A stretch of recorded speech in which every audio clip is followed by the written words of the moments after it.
Hello everyone. Welcome to Spring Boot REST Tutorial Episode 4. In this video, I will explain you what is client-server architecture in REST.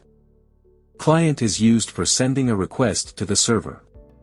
Now, the server will process the logic, and the response will be sent back to the client.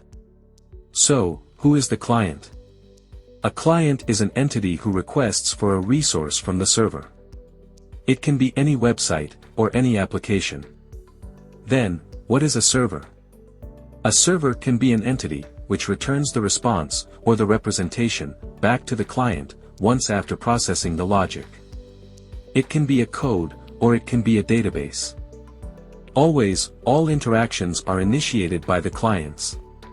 The client and the server are separated, so that they can function independently. A server can have different clients, and these clients can be developed, using different technologies, or frameworks such as React, Angular.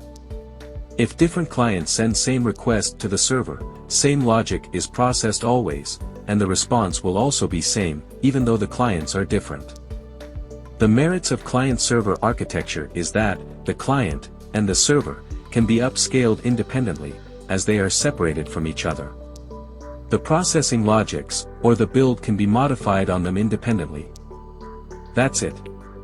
In this video, I have explained you on what is client-server architecture.